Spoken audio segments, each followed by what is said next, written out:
The U.S. Caption Company, Babbel, and Merriam-Webster are just three organizations that deal with words a lot. And because they deal with words a lot, they see people say them and properly not say them, or improperly not say them, if you will.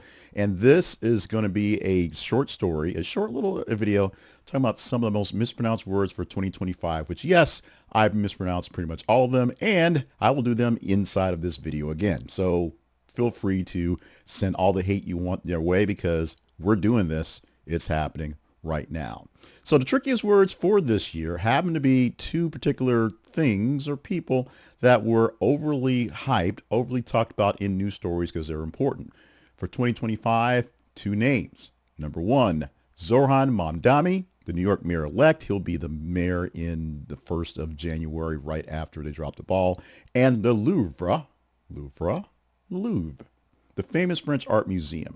Reporters say that both words saw huge spikes in searches and pronunciation for online errors, especially during the election season and the holiday travel rush. Now, linguists note that the list usually reflects people, places, and pop culture moments, and suddenly things that come out of nowhere in conversation. This year's list had showed just how fast public attention can change with how unfamiliar words spread throughout the media. According to language analyst Zohran Mamdani, became one of the most mispronounced names in America after Mamdani's high-profile mayoral victory and several national TV appearances. We talked about him a lot here on the Conversation Project, and I just gave up, and you guys crushed me, and I don't care. The difficulty comes from a combination of South Asian and Arabic sounds, plus the uncommon stress patterns for English speakers. Reporters note that videos of journalists stumbling through his name went viral in November, boosting curiosity even more as a person with literally no coverage early in the race. And then as people learned more about him and could not say his name, brought more attention to him and his name. Experts are saying the rise of Mamdani's name on the list reflects the increasing diversity in U.S. politics. It's an unfamiliar name for Americans, and so it's there. So more people are forced to say it, and they're saying it forcefully wrong.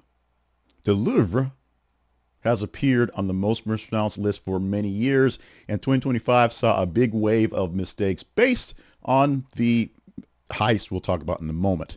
More Americans traveled to Europe and posted videos about this from Paris. Linguists explain that English speakers often add an extra syllable to the listing or pronounce the R wrong, a bit too strong, if you will, while correct French pronunciation is more close to Louvre. News outlets covering holiday tourism noted that even travel vloggers with millions of followers struggle to get the name right. Experts say foreign places names remain some of the hardest for English speakers to master, as it always works that way.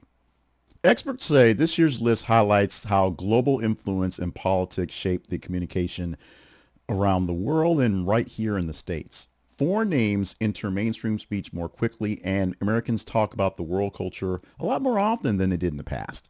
This list also shows how pronunciation is becoming part of public debate, especially when mispronunciation of a name can be seen as disrespectful or dismissive.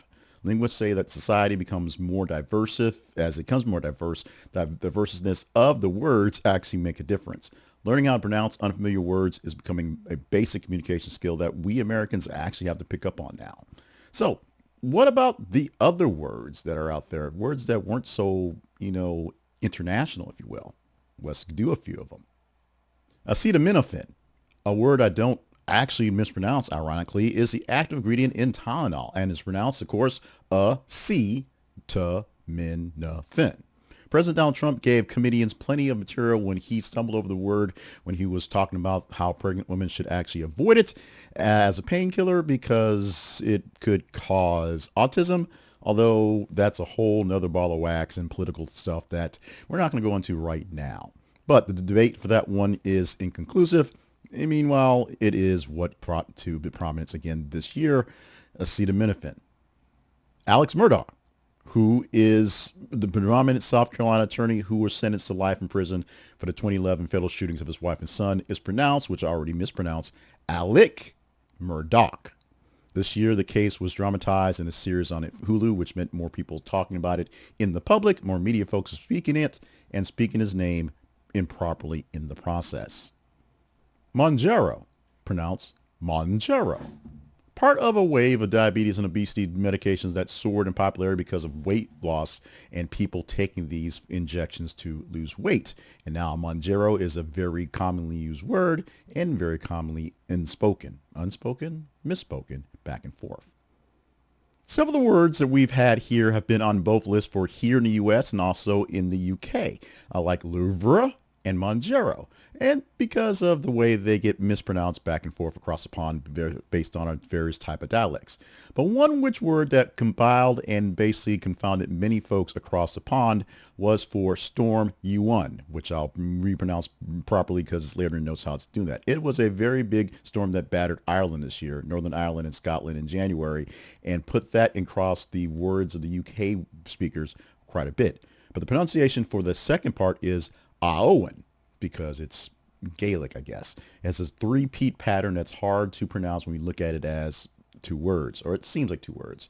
So storm Aowen, even though the E is there, is the proper way to say that one.